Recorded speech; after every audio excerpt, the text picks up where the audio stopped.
প্রিয় শিক্ষার্থীবৃন্দ, আশা করি তোমরা সবাই ভালো আছো। আমরা উচ্চ মাধ্যমিক জীববিজ্ঞান দ্বিতীয় পত্র নিয়ে আলোচনা করছিলাম।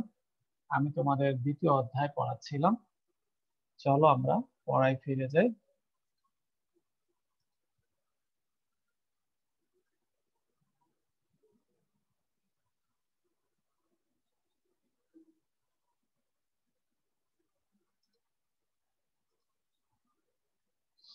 দ্বিতীয় পত্র,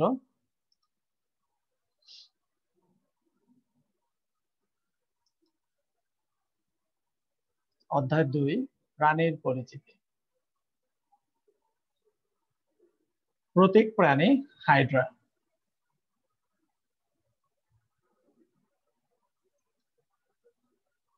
আজকে হচ্ছে আমাদের লেকচার 3।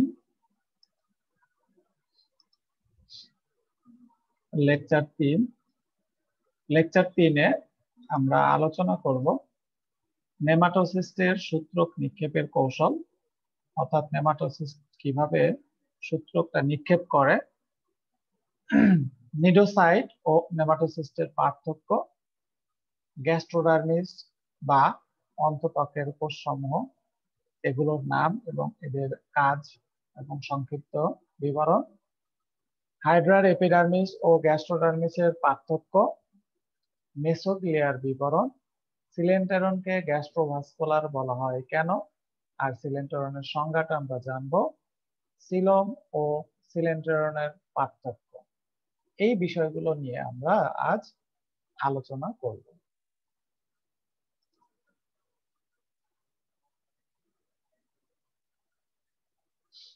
প্রথমে আসো নেমাটোসিস্টের সূত্রক নিক্ষেপের কৌশল।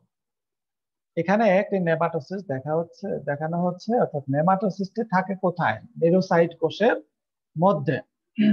এখন নিডোসাইট কোষের যে নিডোসিল থাকে, এই নিডোসিলের সংস্পর্শে যখন কোনো বস্তু বা কোনো শিকার আসে, তখন এই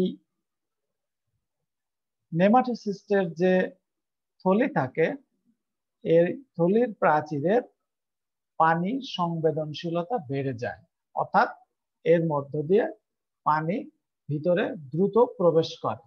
এই যে পানি প্রবেশ করছে, এই যে লাল দাগগুলো, এটা ভিতরে পানি দ্রুত প্রবেশ করে।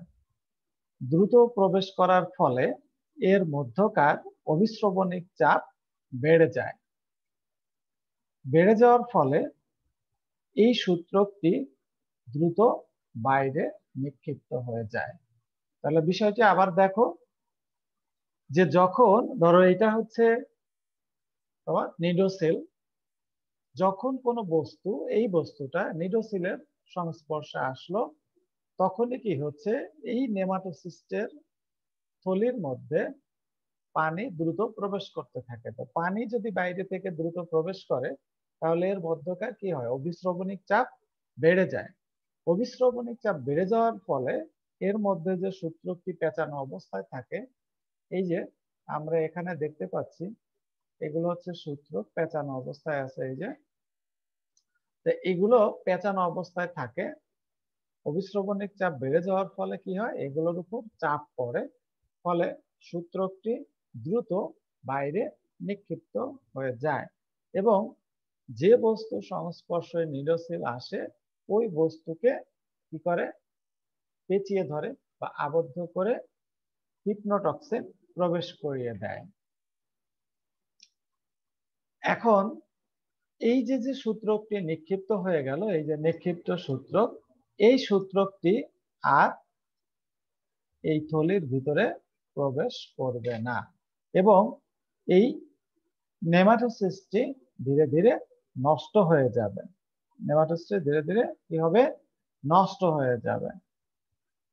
এই নষ্ট হওয়া নেমাটোসিস্ট পুনরায় 2 দিনের মধ্যে আবার প্রতিস্থাপিত হবে, অর্থাৎ এর মধ্যে যে ইন্টারস্টিশিয়াল কোষগুলো থাকে, সেই ইন্টারস্টিশিয়াল কোষগুলো নতুন এই নেমাটোসিস্ট বা নিডোসাইট কোষ সৃষ্টি করে দেবে। 2 দিন বা 48 ঘন্টার মধ্যে এটা পুনরায় প্রতিস্থাপিত হবে। তাহলে আমরা সূত্রক নিক্ষেপের কৌশল বা প্রক্রিয়াটি শিখলাম যে কিভাবে সূত্রকটি নিক্ষিপ্ত হয়। আর এখানে একটা জিনিস মনে রাখতে হবে যে এই যে সূত্রকটি নিক্ষিপ্ত হচ্ছে সেটি পুনরায় আর এই থলির মধ্যে ফিরে আসে না এবং এটি আস্তে আস্তে কি হয়, নষ্ট হয়ে যায়, অর্থাৎ এই কোষের মধ্যে হজম হয়ে যায় সোজা কথা। আচ্ছা, এবার আসি আমরা এই নিডোসাইট এবং নেমাটোসিস্টের মধ্যে পার্থক্য। খেয়াল করো, নিডোসাইট, নেমাটোসিস, নিডারিয়া পর্বভুক্ত প্রাণীদের বহিঃত্বকে বিশেষ ধরনের কোষ, সেটা হচ্ছে নিডোসাইট কোষ। আর নিডোসাইটের স্ফীত অংশের মধ্যে ফাঁপা পেঁচানো সূত্রযুক্ত একটি গোলাকার বা ডিম্বাকার থলি, সেটা হচ্ছে নেমাটোসিস। সাইটোপ্লাজম ও নিউক্লিয়াস থাকে, এগুলো অনুপস্থিত, তবে হিপনোটক্সিন নামক রস থাকে। অর্থাৎ নেমাটোসিস্টের মধ্যে সাইটোপ্লাজম আর নিউক্লিয়াস থাকে না, তবে এই হিপনোটক্সিন নামক রস থাকে। নিডোসিল নামক একটি সংবেদনশীল অভিক্ষেপ থাকে বা কাঁটা থাকে, আর কাঁটাযুক্ত বা কাঁটাবিহীন সূত্রক থাকে। কাঁটাযুক্ত বা কাঁটাবিহীন সূত্রক থাকে। নেমাটোসিস্ট ধারণ ও সংরক্ষণ এর কাজ করে, অর্থাৎ নিডোসাইডের কাজ হচ্ছে কি নেমাটোসিস্ট ধারণ করা আর একে সংরক্ষণ করা। অন্যদিকে নেমাটোসিস্টের কাজ হচ্ছে কি খাদ্য গ্রহণ, চলন এবং আত্মরক্ষায় সাহায্য করা। পার্থক্যটা কিন্তু ভেরি ভেরি ইম্পর্টেন্ট, অতএব ভালো করে পড়তে হবে। এরপরে আমরা আসি গ্যাস্ট্রোডার্মিস বা অন্তত্বকের কোষসমূহ। আমরা আগেই জেনেছি যে এই যে গ্যাস্ট্রোডার্মিস বা অন্তত্বকে 5 ধরনের কোষ রয়েছে। একটা হচ্ছে পেশি আবরণী কোষ বা পুষ্টি কোষ, যেটাকে ইংরেজিতে বলা হচ্ছে nutritive cell or musculoepithelial cell, গ্রন্থি কোষ বা গ্ল্যান্ড সেল, ইন্টারস্টিশিয়াল কোষ বা ইন্টারস্টিশিয়াল সেল, সংবেদী কোষ বা সেন্সরি সেল, স্নায়ু কোষ বা নার্ভ সেল। এই 5 ধরনের কোষ অন্ততকে থাকে। তো প্রথমে আমরা পুষ্টি কোষ বা পেশি আবরণী কোষের বিবরণটি দেখব। এই যে এই কোষগুলো হচ্ছে কি পুষ্টি কোষ। এই যে এটা এটা এটা হচ্ছে গ্রন্থি কোষ, এটাও এক ধরনের পুষ্টি কোষ। তো আমরা পরে আসছি যে এইটা পুষ্টি কোষ বা পেশি আবরণী কোষ। তো এটার একটু বিবরণ আমরা দেখি যে গ্যাস্ট্রোডার্মিসের বেশিরভাগ অংশ জুড়ে এরা অবস্থান করে, আর এদের মধ্যে বড় নিউক্লিয়াস এবং গহ্বর যুক্ত থাকে। এদের মধ্যে বড় একটি নিউক্লিয়াস, এই কালো অংশটা হচ্ছে নিউক্লিয়াস, এবং একটি গহ্বর থাকে। এখানে এটি খাদ্য গহ্বর বোঝানো হচ্ছে। তো এইরকম এখানে গহ্বর থাকে এই কোষগুলোর মধ্যে। আচ্ছা, এই কোষগুলোতে অনেক সময় এই যে ক্ষণপদ সৃষ্টি হয়, তখন এদেরকে বলা হয় ক্ষণপদীয় কোষ। আবার এই যে ফ্লাজেলা সৃষ্টি হয়, এটাকে বলা হচ্ছে ফ্লাজেলা, এই সুতার মতো অংশ, এদেরকে বলা হচ্ছে ফ্লাজেলীয় কোষ। তাহলে আবরণী কোষ বা পুষ্টি কোষগুলোই মূলত পরিবর্তিত হয়ে ক্ষণপদীয় কোষ এবং ফ্লাজেলীয় কোষ সৃষ্টি করে। এদের কাজ হচ্ছে কি পেশি প্রবর্ধনগুলো সংকোচন প্রসারণের মাধ্যমে দেহকে সরু ও মোটা করে। তারপরে হচ্ছে মুখ ছিদ্র বন্ধ করতে সাহায্য করে। আর এদের সাহায্যে অন্তঃকোষীয় পরিপাক ঘটে। এই যে ক্ষণপদীয় কোষগুলো তোমার খাদ্যবস্তু নিয়ে অন্তঃকোষীয় পরিপাকে সাহায্য করে, সেটা আমরা পরে আলোচনা করব।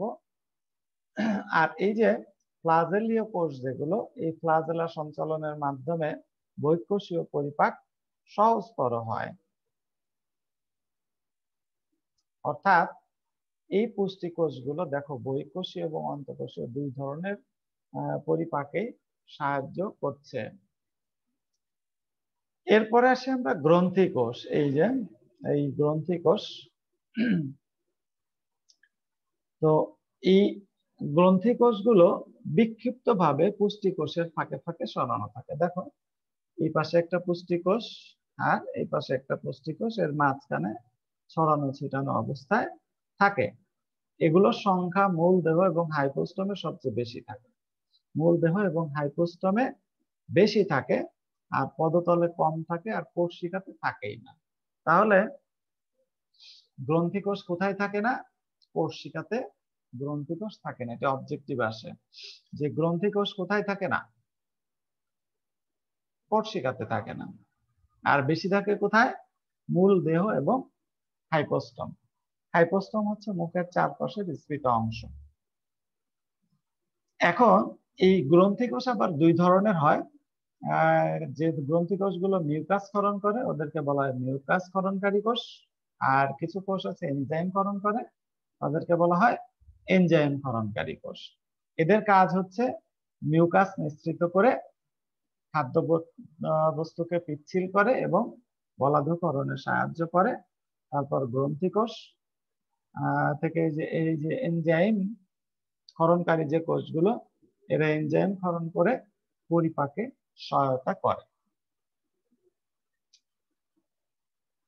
এরপর আসছে হলো ইন্টারস্টিশিয়াল কোষ। এই যে দেখো ইন্টারস্টিশিয়াল কোষ, ইন্টারস্টিশিয়াল কোষ। তাহলে এরাও হচ্ছে এই আবরণী কোষের ফাঁকে ফাঁকে অবস্থান করে।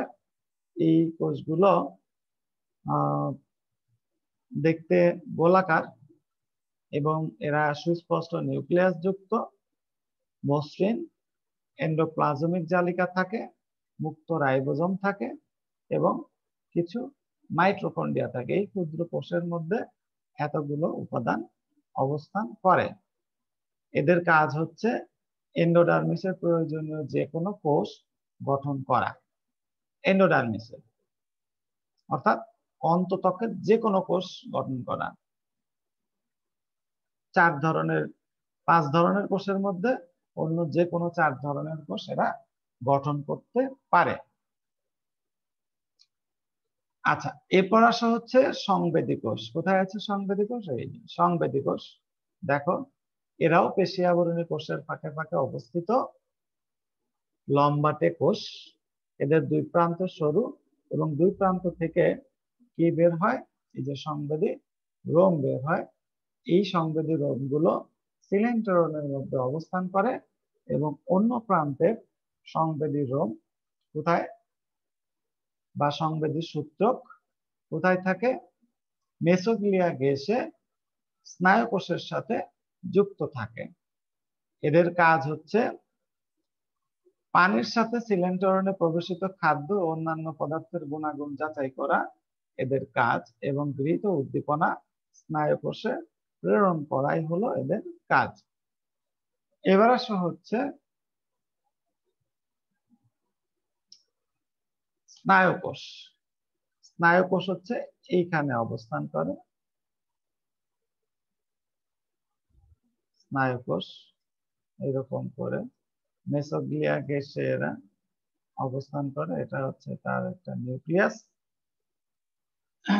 এখন মেসোগ্লিয়া ঘেঁষে অবস্থান করে, আর এরা সংখ্যায় খুব কম থাকে। এরা অনিয়ত আকারের, অর্থাৎ নির্দিষ্ট কোনো আকার নেই, তবে বেশিরভাগই হচ্ছে চ্যাপ্টা এবং লম্বাটে।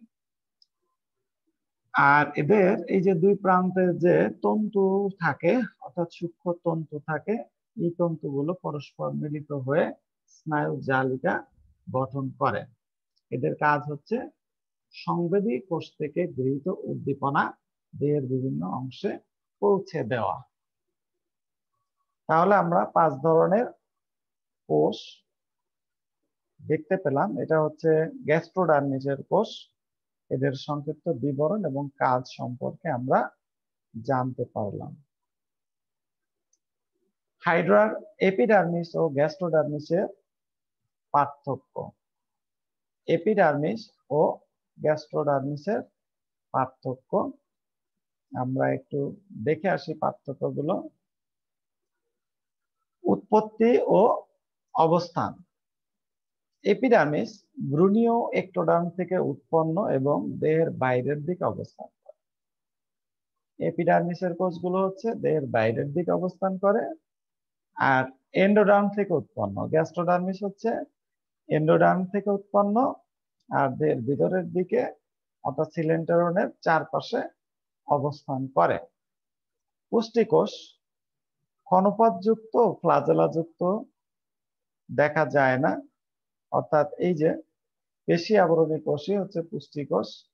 এপিডার্মিসে এদের ক্ষণপথযুক্ত বা ফ্লাজেলাযুক্ত দেখা যায় না, আর গ্যাস্ট্রোডার্মিসে যেগুলো থাকে এগুলো ক্ষণপথযুক্ত এবং ফ্লাজেলাযুক্ত দেখা যায়। কিউটিকল পেশি আবরণী কোষের নিঃসৃত রসের সৃষ্টি হয়, আর এখানে কিউটিকল অনুপস্থিত থাকে।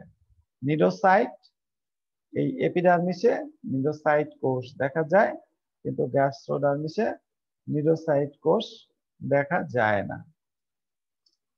জননাঙ্গ ও মুকুল এপিডার্মিসে দেখা যায়, গ্যাস্ট্রোডার্মিসে দেখা যায় না বা নেই।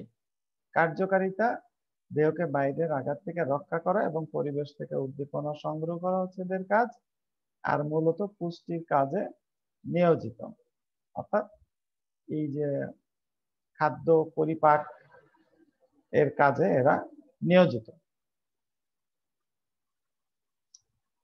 মেসোগ্লিয়া, মেসোগ্লিয়া কি? প্রথমে আমরা আসি যে মেসোগ্লিয়া কাকে বলবো আমরা। আচ্ছা, এই যে আমরা মেসোগ্লিয়া হচ্ছে কি অকোষীয় একটি স্তর, অর্থাৎ এপিডার্মিস এবং গ্যাস্ট্রোডার্মিস, বহিঃত্বক বা অন্তত্বক, নিডারিয়া পর্বের প্রাণীদের গ্যাস্ট্রোডার্মিস এবং এপিডার্মিস, এই দুইটি কোষের মাঝখানে যে একটি অকোষীয় জেলির ন্যায় স্তর থাকে তাকে বলা হয় মেসোগ্লিয়া। এখানে কোনো ধরনের কোষ থাকে না। আচ্ছা, এই কোষগুলোর অর্থাৎ এই স্তরের পুরুত্ব হয় 0.1 মাইক্রোমিটার, আর এরা এই গ্যাস্ট্রোডার্মিস এবং এপিডার্মিস এই দুই স্তরের সাথে যুক্ত থাকে। এদের কাজ হচ্ছে দেহের অবলম্বনে সহায়তা করা এবং এক ধরনের নমনীয় কঙ্কাল গঠন করা। তাহলে এক নাম্বার কাজ আমরা বলছি যে দেহের অবলম্বন, দেহের অবলম্বনে সহায়তা করা এবং এক ধরনের নমনীয় কঙ্কাল হিসেবে কাজ করা। এরা দুটি কোষ স্তরের ভিত্তি রূপে কাজ করে। দুটি যে কোষ স্তর রয়েছে অর্থাৎ গ্যাস্ট্রোডার্মিস এবং এপিডার্মিস, এদের ভিত্তি রূপে কাজ করে। স্নায়ুকোষ এবং সংবেদী কোষসমূহ ধারণ করে। মেসোগ্লিয়ার অবস্থিত পেশি আবরণী কোষের সংকোচনশীল মায়োফাইব্রিলের সংকোচনে দেহ এবং কোষিকা খাটো হয়, ফলে দেহ বাঁকানো সম্ভব হয়। অর্থাৎ এই মেসোগ্লিয়া কি করে? সংকোচন প্রসারণে সাহায্য করে, ফলে দেহ যে কোনো দিকে বেঁকে যেতে পারে। এগুলো হচ্ছে মেসোগ্লিয়ার কাজ। এবার আসো সিলেন্টেরনকে গ্যাস্ট্রোভাস্কুলার বলা হয় কেন? তো প্রথমে আমরা যে সিলেন্টেরন কি সেটা আমরা একটু জেনে আসি।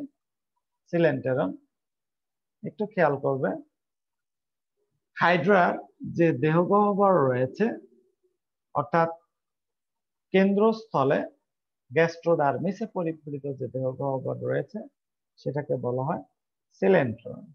এতে খাদ্যের বহিঃকোষীয় পরিপাক সংগঠিত হয়, তারপর হচ্ছে খাদ্যসার শ্বসন রেচন পদার্থ পরিবাহিত হয়, অর্থাৎ এরা একাধারে পরিপাকের কাজ করে এবং বিভিন্ন পদার্থের পরিবহনে কাজ করে। তাই এদেরকে কি বলা হয়? গ্যাস্ট্রোভাস্কুলার গহ্বর। গ্যাস্ট্রো মানে পরিপাক সংক্রান্ত, ভাস্কুলার হচ্ছে পরিবহন সংক্রান্ত। আচ্ছা, এই সিলেন্টেরনকে অনেক সময় ব্লাইন্ড গাট তোমার সিলেন্টেরন না এসে বলতে পারে যে হাইড্রায়ের ব্লাইন্ড গাটের বিবরণ দাও, ব্লাইন্ড গাট বা ব্লাইন্ড স্যাক, এদেরকে ব্লাইন্ড গার্ড বা ব্লাইন্ড স্যাক বলা হচ্ছে কেন? কারণ হলো এদের এক প্রান্ত মুক্ত থাকে আর এক প্রান্ত বন্ধ, অর্থাৎ একটি মাত্র ছিদ্রপথের মাধ্যমে এই গহ্বরে খাদ্যবস্তু প্রবেশ করে এবং বর্জ্য পদার্থ নিষ্কাশিত হয়।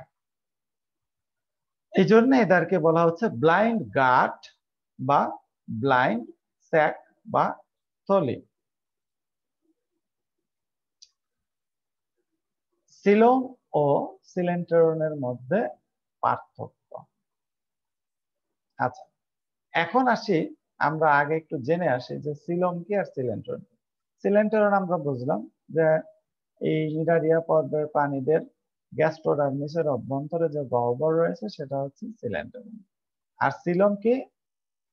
দেখো, এই যে এটা হচ্ছে এন্ডোডার্মিস, মেসোডার্ম, এন্ডোডার্ম আর একটোডার্ম। তাহলে এই যে মাঝখানে একটি গহ্বর রয়েছে, অর্থাৎ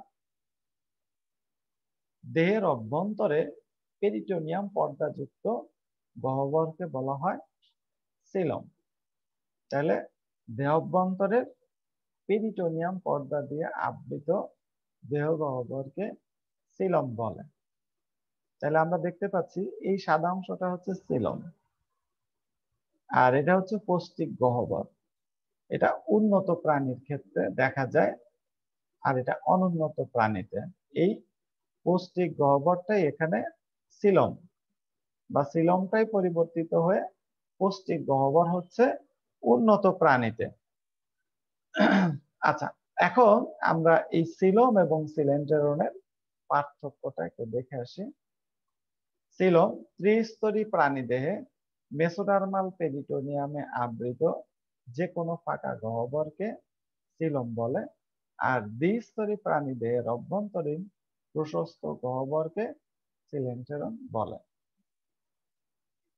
সিলোমের বাইরের ও ভেতরের দিক মেসোডার্মাল পেরিটোনিয়ামে আবৃত, আর সিলেন্টেরনের চতুর্দিক গ্যাস্ট্রোডার্মিসে আবৃত। সিলোম সিলোমিক তরলে পূর্ণ থাকে, অর্থাৎ সিলোমের মধ্যে এক ধরনের তরল থাকে যেটাকে বলা হচ্ছে সিলোমিক তরল, আর এটি পানি, খাদ্য এবং বর্জ্য পদার্থে পূর্ণ থাকে, অর্থাৎ সিলেন্টেরন পানি, খাদ্য ও বর্জ্য পদার্থে পূর্ণ থাকে। এতে বিভিন্ন অঙ্গ যেমন হৃৎপিণ্ড, যকৃৎ, ফুসফুস ইত্যাদি অবস্থান করে। এতে কোনো অঙ্গ অবস্থান করে না, অর্থাৎ সিলেন্টেরনে কোনো অঙ্গ অবস্থান করে না। সিলোম শুধু দেহ গহ্বরের কাজ করে, আর সিলেন্টেরন দেহ গহ্বর ও পরিপাক গহ্বর হিসেবে কাজ করে। সিলোম এবং coelenteron very very important question, এগুলো একটু ভালো করে পড়তে হবে এবং মনে রাখার চেষ্টা করতে হবে। আচ্ছা, আজকে এই পর্যন্তই। আমরা অনেক পড়ে ফেলেছি এবং অনেক ইম্পর্টেন্ট কোশ্চেন পড়ে ফেলেছি। কতগুলো এই কোশ্চেনগুলো মনোযোগ সহকারে একটু আয়ত্ত করে রাখবেন। তো সবাইকে ধন্যবাদ। সবাই ভালো থাকবে, সুস্থ থাকবে।